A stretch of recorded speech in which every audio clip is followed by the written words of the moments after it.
زندگی کا اس طرح چکایا ہے، ملک کے لیے ہم نے اپنا سر کٹایا ہے،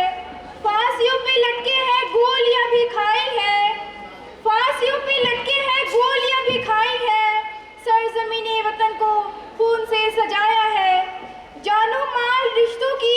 پیش کر دی قربانی، جان و مال رشتوں کی پیش کر دی قربانی، پر کبھی نہ دشمن کے آگے سر جھکایا ہے، عزم و حوصلہ ہمت، عزم و حوصلہ ہمت ہم نہ ہارے آخر تک، عزم و حوصلہ ہمت ہم نہ ہارے آخر تک، دشمنوں کو بھارت سے اس طرح بھگایا ہے، گلشن وطن اپنا ہم نے خون سے سینچا ہے، گلشن وطن اپنا ہم نے خون سے سینچا ہے، ملک سے وفا کا حق ہم نے یوں نبھایا ہے، عزت مآب چیئرمین صاحب، جناب سیکریٹری محترم اور مشفق اساتذہ کرام، گلشن المنار مادری علمی کے میرے پیارے بھائیوں اور بہنوں، السلام علیکم ورحمۃ اللہ وبرکاتہ۔ اہلا و سہلا مرحبا، آپ آئے تو بہاروں نے لٹائی خوشبو، آپ آئے تو بہاروں نے لٹائی خوشبو، پھول تو پھول تھے کانٹوں سے بھی آئی خوشبو۔ عزت مآب محترم سامعین اکرام، میں آپ تمام حضرات کا تہہ دل سے ممنون و مشکور ہوں کہ آپ تمام حضرات نے ہماری ادنیٰ سی دعوت پر لبیک کہتے ہوئے آج کے اس پروگرام میں شرکت فرما کر ہم تمام طلبہ و طالبات کو اعزاز بخشا۔ اللہ عز و جل آپ تمام حضرات کی آمد اور تشریف آوری کو قبول فرما کر اجر جزیل سے نوازے، آمین یا رب العالمین۔ محترم سامعین اکرام، جیسا کہ ہم تمام ہندوستانی باشندے اس بات کو بخوبی جانتے اور محسوس کرتے ہیں کہ آج کا دن یعنی یوم جمہوریہ تاریخ ہند میں نہایت ہی اہمیت کا حامل ہے، اور آخر اہمیت کا حامل ہو کیوں نہ، کیونکہ آج ہی کے دن یعنی 26 جنوری سن 1950 عیسوی کو وطن کے سپوت ماہرین قانون اور ممتاز رہنماؤں نے انگریزوں کے فرسودہ آمرانہ و ظالمانہ نظام قانون کو مسترد اور باطل قرار دیتے ہوئے باشندگان ہند کے لیے ایک ایسا نظام اور آئین و دستور عطا کیا جو ہر مکتب فکر اور قوم و ملت کی حریت و آزادی نیز ان کی مذہبی رواداری کا ضامن تھا۔ محترم سامعین اکرام، یہی وجہ ہے کہ آج کے دن وطن عزیز کا ہر فرد اور ہر باشندہ، خواہ وہ کسی بھی مذہب اور مکتب فکر کا ہو، فرحت و شادمانی اور مسرت و خوشی سے سرشار نظر آتا ہے۔ محترم سامعین اکرام، لیکن عصر حاضر اور حالات حاضرہ کی نزاکت اور اس کے پورے منظرنامے کو دیکھتے ہوئے یوم آزادی اور یوم جمہوریہ ہند کا جشن مناتے ہوئے انتہائی عار اور شرمندگی محسوس ہوتی ہے، کیونکہ ہمارے اسلاف کرام خصوصاً مجاہدین آزادی وطن نے جن سنہرے اور حسین خوابوں کو دیکھ کر وطن عزیز اور باشندگان ہند کی حریت و آزادی کے لیے اپنی قیمتی اور بیش بہا نفوس قدسیہ کا تحفہ انمول پیش کیا تھا، افسوس صد افسوس آج اس حسین خواب کی تعبیر و تفسیر مکمل طور پر الٹ گئی ہے۔ محترم سامعین اکرام، غالباً اسی حقیقت کو ساحل لدھیانوی نے بڑی ہی جرأت و بے باکی سے اپنے ہم وطنوں اور رہبران قوم و ملت کو مخاطب کر کے سوالیہ انداز میں یہ بات سمجھانے کی کوشش کی ہے کہ جن آرزو اور خوابوں کو پلکوں پر سجا کر وطن عزیز کی حریت و آزادی کے لیے تن من دھن سے جو جد و جہد اور قد و کاوشیں کی گئی تھی، ان تمام کے پورا نہ ہونے کے لیے ہم ہندوستانی باشندے مجرم اور خطا کار ہیں، اور یہی صداقت و سچائی ہے۔ جیسا کہ کسی شاعر نے اسی حقیقت کو اپنے الفاظ میں کہا ہے، آؤ کہ آج غور کریں اس سوال پر، آؤ کہ آج غور کریں اس سوال پر، دیکھے تھے ہم نے جو وہ ہنسی خواب کیا ہوئے، دولت بڑھی تو ملک میں افلاس کیوں بڑھا، دولت بڑھی تو ملک میں افلاس کیوں بڑھا، خوشحالی عوام کے وہ اسباب کیا ہوئے، جو اپنے ساتھ ساتھ چلے کوئے دار تک، جو اپنے ساتھ ساتھ چلے کوئے دار تک، وہ دوست وہ رفیق وہ احباب کیا ہوئے، کیا مول لگ رہا ہے شہیدوں کے خون کا، کیا مول لگ رہا ہے شہیدوں کے خون کا، مرتے تھے جن پہ ہم وہ سزا یاب کیا ہوئے، بے کس برہنگی کو کفن تک نہیں نصیب، بے کس برہنگی کو کفن تک نہیں نصیب، وہ وعدہ ہے اطلس و کم خواب کیا ہوئے، جمہوریت نواز بشر دوست امن خواہ،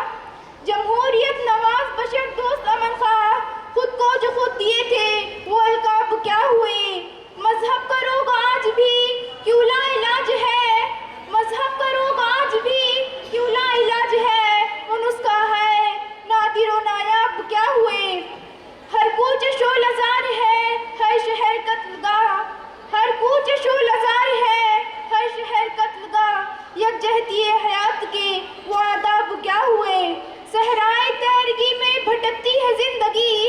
صحرائے تیرگی میں بھٹکتی ہے زندگی، ابھرے تھے جو افق پہ وہ مہتاب کیا ہوئے؟ مجرم ہوں میں اگر تو گنہگار تم بھی ہو، مجرم ہوں میں اگر تو گنہگار تم بھی ہو، اے رہبران قوم خطا کار تم بھی ہو۔ محترم سامعین کرام، ساحل دھیانوی کی یہ نظم رہبران قوم و ملت اور باشندگان ہند کے لیے آئینے کی حیثیت رکھتی ہے کہ جس میں ہر ایک کا جرم کا عکس بالکل صاف و شفاف نظر آتا ہے۔ محترم سامعین کرام، نصف صدی سے زائد عرصہ گزر جانے کے باوجود مجاہدین آزادی وطن کا وہ سنہرا اور حسین خواب آج تک شرمندہ تعبیر نہ ہو سکا، بلکہ موجودہ حالات ہند پہلے سے کئی زیادہ بدتر ہو گئے ہیں، کیونکہ آزادی ہند کے باوجود ہندوستانی عوام کی اکثریت خوف و دہشت، غربت و افلاس، تنگ دستی کی زیر سایہ کھلے آسمانوں کے نیچے زندگی بسر کرنے پر مجبور ہے، اور یہی نہیں بلکہ ہر جانب سے امن و شانتی، صلح و خیر، محبت و ہمدردی، اخوت و بھائی چارگی کا فقدان نظر آتا ہے۔ ظلم و بربریت، لوٹ و کھسوٹ، بغاوت و سرکشی، قتل و خوریزی، تعصب و منافرت، عداوت و دشمنی، بغض و حسد کا دورہ ہے، فرقہ پرستی آسمان کی بلندی کو پہنچی ہوئی ہے، جیسا کہ کسی شاعر نے اسی حقیقت کی ترجمانی اپنے الفاظ میں کی ہے۔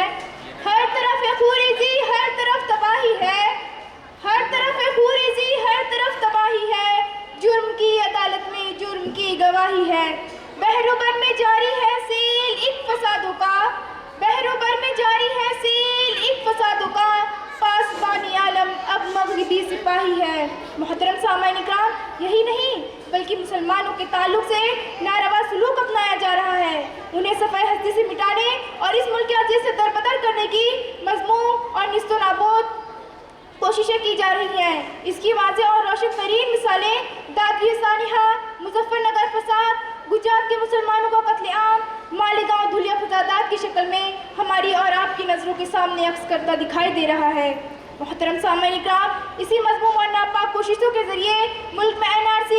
NPR، CAA وغیرہ کو نافذ کر کے جمہوریت کا گلا گھونٹنے اور ہماری شہریت چھیننے کا ایک نیا ہتھ کنڈا اپنایا جا رہا ہے۔ محترم سامعین کرام، لیکن فرقہ پرست اور فسطائی طاقتوں کو یہ بات سمجھ کر خوب اچھی طرح سے ذہن نشی کر لینی چاہیے کہ ہر شے کی کوئی نہ کوئی حد اور انتہا ضرور ہوتی ہے، اور جب وہ چیز اپنی حد اور انتہا تک پہنچ جاتی ہے تو پھر اس کی الٹی گنتی شروع ہو جاتی ہے، کیونکہ ہر عروج راز زوال است، یعنی ہر عروج کو ایک نہ ایک دن زوال پذیر ہونا ہے۔ محترم سامعین کرام، باغبانو تمہیں ہے اجازت چوس لو لہو گلوں کا، باغبانو تمہیں ہے اجازت چوس لو لہو گلوں کا، جاگ جائیں گے جب پہلے چمن تو قطرہ قطرہ اگلنا پڑے گا۔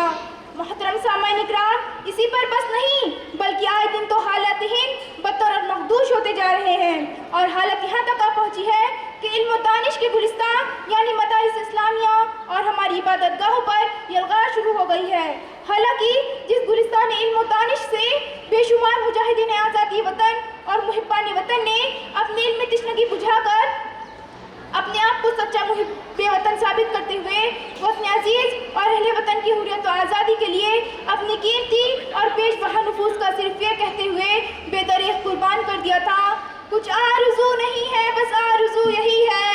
کچھ آرزو نہیں ہے بس آرزو یہی ہے، رکھ دے کوئی ذرا سی خاک وطن کفن میں۔ محترم سامعین کرام، اس سے بڑی حکومت کا ثبوت اور کیا ہو سکتا ہے؟ لیکن ستم بالائے ستم یہ کہ مجاہدین آزادی اور سچے محبان وطن کے بہترین اور شاہکار کارناموں اور قربانیوں سے چشم پوشی کی جا رہی ہے، اور مسلمانوں کو دہشت گرد نیز ان کے مذہبی اداروں اور عبادت گاہوں کو دہشت گردی کا اڈا اور منبع و مصدر گردان کر ان پر ظلم و ستم کو روا اور جائز رکھنے کی ناپاک کوششیں کی جا رہی ہیں، جبکہ حقیقت و سچائی یہ ہے کہ سر کٹایا ہم ہی نے اس وطن کے واسطے، سر کٹایا ہے ہم ہی نے اس وطن کے واسطے، پھر بھی غداری وطن کا ہم پہ ہی الزام ہے۔ محترم سامعین کرام، تاریخ اس بات پر شاہد عدل ہے کہ وطن مالوف اور ملک ہندوستان کو انگریزوں سے رہا کرانے میں سب سے زیادہ حصہ ہم مسلمانوں ہی کا رہا ہے۔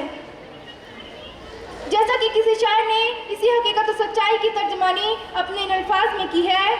جب گلستان کو خو کی ضرورت پڑی، سب سے پہلے ہماری ہی گردن کٹی، پھر بھی کہتے ہیں ہم سے یہ اہل چمن، پھر بھی کہتے ہیں ہم سے یہ اہل وطن، یہ وطن ہے ہمارا تمہارا نہیں۔ محترم سامعین اکرام، بلا شبہ آزادی ہند میں سب سے زیادہ حصہ ہم مسلمانوں ہی کا رہا ہے۔ جیسا کہ کسی شاعر نے اسی مذہبی حقائق کو اپنے الفاظ میں بیان کیا ہے، دنیا سے آج پوچھو پیچھے نہیں ہٹے ہم، دنیا سے آج پوچھو پیچھے نہیں ہٹے ہم، انگریز سے رہا ہے جب امتحا ہمارا، زخمے بھی گولیوں کے مقصد نہ ہم نے چھوڑا، زخمے بھی گولیوں کے مقصد نہ ہم نے چھوڑا، قیدوں سے بھی نہ بدلا عزم جواں ہمارا، ریلوں میں راستوں میں جیلوں میں محفلوں میں، ریلوں میں راستوں میں جیلوں میں محفلوں میں، نعرہ تو ہم کو دے دو ہندوستاں ہمارا۔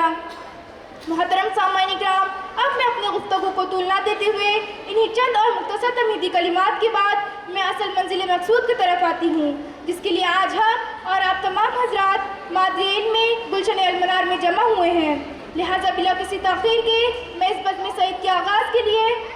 جماعت ششم کے طالب علم سعد عمران خان کو اس شعر کے ذریعے دعوت سخن دیتی ہوں کہ موصوف آئیں اور کلام ربانی کے ذریعے اس بزم سعید کا آغاز کریں۔ قرآن کو سینوں میں ہم ایسے بسائیں گے، قرآن کو سینوں میں ہم ایسے بسائیں گے، چہروں پہ تلاوت کا ایک نور سجائیں گے، تطہیر ہو ہر دل کی قرآن کی تلاوت سے، تطہیر ہو ہر دل کی قرآن کی تلاوت سے، شاداب